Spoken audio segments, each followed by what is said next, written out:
Hi, it's Todd of Todd's Workshops here, and today we've got Matt from School of Gladiatoria, and we're going to talk about a rapier that I've made. So this is a French rapier from about 1600, excavated condition, so there wasn't very much of the rapier left. The dagger was in much better condition, so effectively we've combined the two.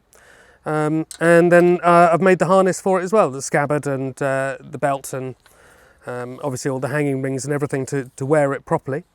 So really it was just to hand it over to Matt. Thank you very much for coming, Matt, and see what you make of it, and to do your thing chatting about rapiers really. So there you go. Yeah, so for a rapier of about the year 1600, this is a kind of compromise cut and thrust design. It is specialised for thrusting. It is a long, relatively narrow blade, but nevertheless, it's still got. You can feel it's got a good amount of cutting capacity to it. It's not a light weapon, is it? It's a big weapon. You know, never think of these in the same thing as, you know, small swords or epées or something like that. But you do, strangely, don't you? Well, I think a lot of people but a lot of people do. Is yes. I mean, it's relatively weighty, so it's just under 1,400 grams. So that is what, 3 pounds, 3 and a bit pounds. Yeah, thereabouts. Yeah, and that's really the top end of the spectrum for a medieval arming sword. Historically, you know, I mean, there's an example in the Wallace collection, medieval arming sword, that weighs about that. But there's plenty of rapiers that weigh that. Yeah. And you know, the rapier that I myself use in practice weighs about 1,300 grams, and yeah, they're big weapons. And of course, remember, it's not only the static weight that's important; it's the fact that that's spread out over quite a long lever. Yeah. And so you've got quite a lot of inertia moving the thing around as well. Very much. Not to say it's badly balanced or anything like that. It's you know, it's a balanced, very usable weapon. But never think about a rapier as somehow a light or easy to use, easy to manipulate item. It requires a lot of strength and It does, but also it has weight, but it has weight in the right places. So for instance, the pommel on that, which if that was solid, it would be really a weighty thing. So the pommel on that is actually hollow. Again, you know, just like so many swords, that you have a very dramatically reducing distal taper over the first 8 inches, 200 mil or so. You know, and again, the guard on the hilt there could be finer made, but it's relatively chunky. I mean, the original was relatively chunky and relatively crude, quite blacksmithed actually, and the same with the dagger. So again, it's deliberately done. They could remove the weight if they wanted to, but they haven't. Yeah, and you know, I think something that we shouldn't underestimate with rapier guards in particular, particularly earlier, sort of up till 1600 and sort of up to maybe 1620, is that they're expected to be able to withstand blows from all sorts of other weapons. Yes, I suppose so. Yeah. And you know, these weren't only civilian swords. These were worn on the battlefield, and these were potentially used against bills and you know, other types of broader bladed swords, and halberds and things like that. Then, you know, it's supposed to be a full hand protection for the hand. It is like a basket guard, and certainly we do see kind of dainty, lighter hilts on rapiers as we go further through the 1600s and develop into what was the small sword, essentially, so-called transitional rapiers. But this earlier type is, you know, has to provide a lot of quite robust hand protection. And as mentioned, these themselves are fairly weighty weapons that can hit with a lot of force, and so you need something to protect, you know, to offer be able some to take hand that. protection. Yeah. And really, because these are weapons that are presented forward of the body, when they're used, they're not held up and away from the opponent very much. As the weapon's held more forward and presented forward, your hand is more vulnerable to snipes, to direct attacks. So you do need that hand protection there. Some people question why didn't they have just cup hilts on all rapiers. That's an interesting question, probably for a different video. Because as you'll notice, looking down the weapon, your hand is exposed to a thrust. But really, the hand is protected in actually using the weapon by angling the blade and using the blade to defend your hand. And once you've angled the blade, those bars come into play and prevent the opponent's weapon from sliding down directly at your hand. Same thing with the crossguard, of course. The crossguard, just as on a medieval sword, protects the front line and the rear line towards your wrist and forearm. And angled the right way, it means that you can oppose someone's blade and thrust them at the same time as protecting quite a lot of line down your arm. And of course it means if their blade skips down your blade and comes off the side, it will hopefully be caught on these quillons and not on your body.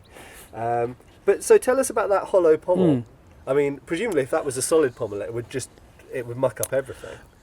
Probably be about another 200 or 300 grams in weight, something like that. Maybe not quite that. Maybe about 200 grams. But that, of course, as is everything with swords, is it's where the weight is and how much there is, and it would utterly change the point of balance and the tip, sort of the tip control that you're going to have on it. Centres of percussion, all of these things, everything changes. And actually, it's not just that you end up with a heavier sword, you end up with something which just turns into a bus instead of a Ferrari, you know? Yeah, absolutely.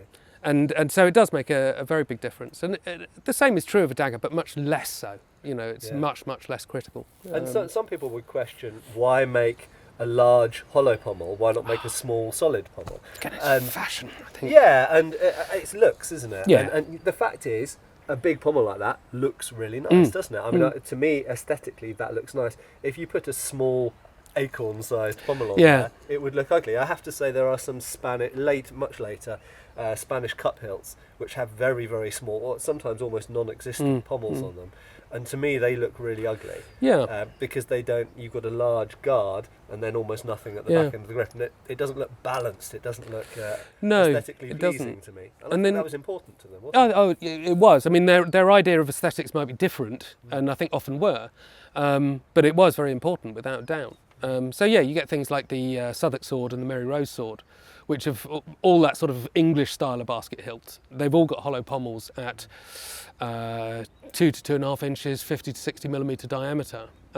So if they were solid, you know, it'd just be like a cannonball. Yeah, absolutely. But, well, it would be literally a cannonball. So you know, I did that. And then what else interests me, of course, is the whole thing is, as we were talking about before, is the whole kit. You know, so you've got the scabbard to go with it. Yeah. So let's just sheath this sword, and it is pretty long, and there's all sorts of things we could talk about, sheathing and unsheathing rapiers, which I'm not going to go into here and now, but.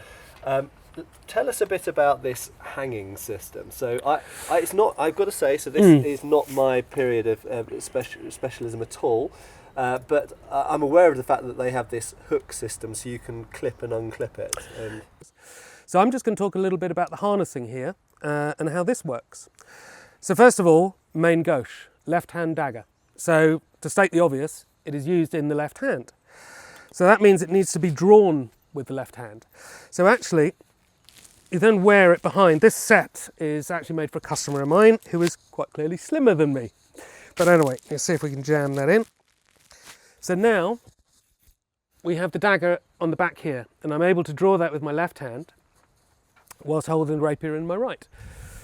Now the rapier itself, thank you, we have a hanging hook here on a swivel. This is actually copied from a set in the V&A, and a belt slider and loop here. So now that hangs on my hip. Now, that obviously hangs there, and that's fine. But as you can see, if I move around, it's just an absolute nightmare, and it's the way it performs and swings. So you need to fix it down at least with one more point. And long swords very often would go for a 3-point suspension. But the strap would come often over the top of your butt here. Now, they don't do that. I'm not quite sure why. It could actually be because of the left-hand dagger. But they bring the sort of anti-swinging strap, if you like, to the front, and that hooks again on another fitting here, which if I was slimmer would be in the right place. But that now means that the sword is held much more securely to the body. It's still flappy a little bit, but you can again adjust that by pulling that hanger around so that it's nestled over your hip. But again, that needs to be sized to the individual, and I obviously don't want to chop this harness around. So that's it. What it does allow you to do is that you can unhook the harness and then sit down, because quite clearly these things are somewhat ungainly. So you can do that, and now I can sit in a chair, I can walk through doors, I can do all those sort of things. Thank you. Now the scabbard itself, nobody wants a floppy scabbard, so if you would take that as well. So we've got a wooden core, but it's actually quite long and thin. So actually over the core is another layer of fabric which is glued in place, and then the leather which is glued over that. So what you've got is a a combination between wood, fabric and leather, which makes for a very tough scabbard, relatively. A nice little riser at the top here that stops the slider, the hanger from sliding up. And that's the construction of the scabbard, really. Is the fabric there to strengthen the whole construction? Yes, I suppose it's a bit like a composite. So it's a bit like sort of fiberglass or something like that. That you are getting the properties of two different things. So fabric, of course, is flexible, but it's actually very strong. So if you can bond that down to a substrate, the wood, then it allows the wood to resist the bending and the breaking much better. So in fact, it's exactly the same with a shield. That you face the inside and the outside of a shield with leather or with fabric, and that makes it much, much tougher. Because you're taking properties from both materials. Do you think the glue plays a part in that as well? Very interestingly, I had a conversation. It was Peter Johnson who showed me how to do the sword grips in the first place, and he said something which was very insightful. I think is that what you do is you put the glue on the grip and on the leather, and then you wrap a cord around that. Yes. And what you're then doing, and the whole thing's slightly damp, obviously with the glue and so on. But then what you're doing with the cord is you are both imprinting a texture onto the leather, which is quite nice, it looks good and it feels good. You're also making sure that the leather is absolutely bound down to the grip. But the other thing that you're doing is you are, because of the pressure, it's an extreme amount of pressure you're applying locally with the cord as you wrap it. So rather than the leather being glued to the surface, you end up with this glue leather composite. Truly bonded, So actually the leather becomes something else. It almost becomes like a resin impregnated leather in its own right. So definitely there is something else going on, So it's sort of done in the same way. If we take the rapier, then the rapier itself was quite an interesting piece because both this and the dagger were found together. They were excavated from the south of France, and to have a matching set, as you said, you hadn't come across it before, but to have a matching set of the pair excavated is very unusual. Quite a simple hilt design from around 1600. The blade is sort of fairly typically rapier in the sense of you've got a fairly drastic reduction in distal taper over the first sort of 200 mil, 8 inches, and then fairly steady as you're going down towards the tip. And then the pommel itself is also hollow. So these things allow the sword to be weighted correctly. And part of that, again, sort of referencing Matt, he's done a much longer video about this particular sword and rapiers that I'll cross-reference. But basically, you look at it and you think, well, it's quite light, it's quite a spindly thing, but actually it's relatively heavy. It's sort of just under 1,400 grams, so it's 3 and a bit pounds. So it's, there are bastard swords of that kind of weight. You mentioned bastard swords, long swords. The total length of a lot of long swords is about the same as a rapier. Yeah. So the fact that one's a one-handed thrust-centric sword and the other is a cut and thrust two-handed sword, the total size of them is about the same. So it's not that surprising that they weigh about the same. No, but visually they look very different. You'd expect a blade that's sort of twice the width on a. Yeah. Well, yes, they're about twice the width because it's about 26 mil, just over an inch. But you've probably got more stiffness and thickness in the blade further down with that type of thrust in the blade. Yes, you have, and I think there's probably more bulk in the hilt and as well. Actually, hilt adds weight. Yes, yeah, it does. Absolutely. And then the dagger, which is sort of basically a matched set. It's nice to find them together and to deliver something. I mean, obviously the scabbard work is all speculative on that, but it's the sort of thing that we'd expect. And the scabbard on this one is just leather rather than wood and leather. But that helps because it does stick out a little bit. And I did joke about walking through doors, but actually sitting down in chairs and walking through doors and things is problematic when wearing weapons. Yeah, and when you consider the lengths they went to create this walk around set that could be taken on and off, it makes you realise how important it was to them to wear this stuff. Yeah. Whether it was in civilian life or whether it was on the battlefield, who knows, but probably civilian life the majority of the time in the majority of cases. And obviously socially to them it was very important to be seen wearing your rapier and your dagger. What did that mean to them? Why did they take it so seriously? Well, I suppose it's all it's a symbol of who they are and what they are and where their place in society is. Very, very much, very much. But yes, thank you. So Matt from Scholar Gladiatoria, thank you Thank very you. much. Thank you. And like I said, he's got a much longer video about rapiers and so on his site that we've done together. Thank you.